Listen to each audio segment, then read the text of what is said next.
Okay, so my opponent's claim is that every police officer should be outfitted with a discrete body camera that records confrontation while the officer is on active duty, and the reasons why she explained were wearing a body cam will create relevant, unbiased evidence of police officer interaction.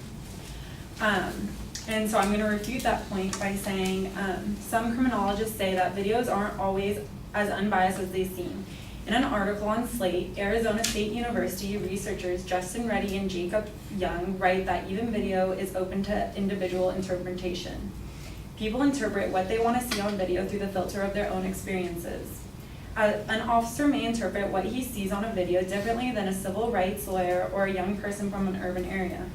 The technology doesn't provide this context, being human does. Existing biases can manifest in interpretation of body-worn camera footage. Various studies have highlighted the biases that shape people's judgments and how interpersonal interactions can draw on conscious and unconscious stereotypes. For example, a European Parliament study examining which people CCTV camera operates in the UK chose to focus on and found that the young, the male, and the black were systematically and disproportionately targeted, regardless of whether there were any indication of criminal behavior. A 2014 study found a superhumanized bias, which showed that subjects were more likely to perceive black, particular male individuals as having less sensitivity to pain and greater physical strength and aggression than any other group. Another study found that subjects were more likely to read emotions like anger.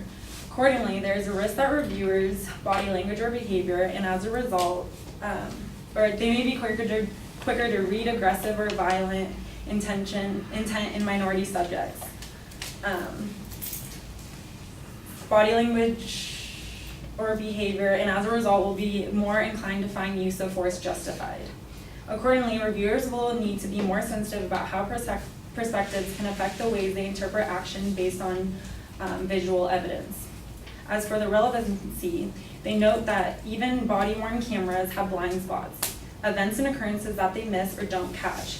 Holding the video as truth then can just be as dangerous as not having a record of police interaction at all.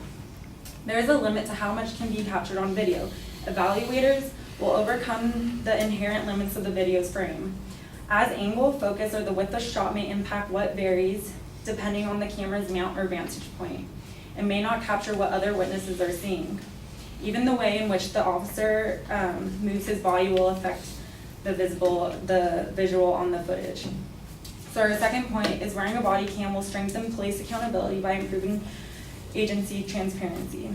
So video recordings are often treated as if they are transparent windows into reality rather than edited visual arguments. In the courtroom, there is often a strong belief that video is singularly powerful and an ambiguous source of proof. Yet footage sometimes fails to provide important context and can be subject to biases, varying interpretations. Some cases, it may require special training and interpret to know what is going on in the video. So police and witnesses' videos recording have constantly led to convictions in the past, and even the evidence is damning. Police accused of violating citizens' rights are rarely prosecuted. In 2013, a Chicago police officer wasn't even charged for fatally shooting an unarmed man despite video footage showing him standing over the victim's body. Earlier that year, a jury acquitted 2 former police officers caught on tape for beating a schizophrenic homeless man to death in 2012. Even videos of police abuse that have gone viral have sparked little legal attention. No charges have been brought against the officers involved in Garner's death after the medical examiner ruled it a homicide. Police departments have adopted body cams and other recording methods in an effort to monitor officers' behavior. But in some instances, policies have rejected the technology. So in Los Angeles, officers were caught disabling like voice recordings and that were equipped with antennas. So for her third point, there will be less lawsuits, complaints from citizens.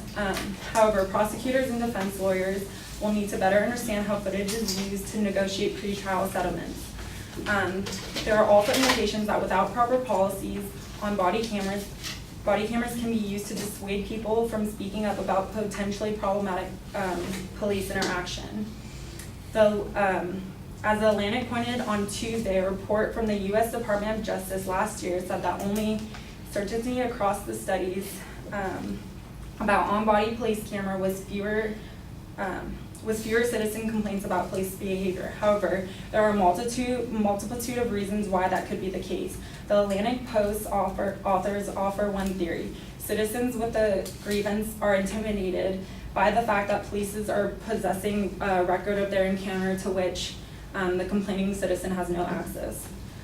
So her fourth point was that police departments will put in place policies that will prevent the data from being tampered, deleted, or copied over.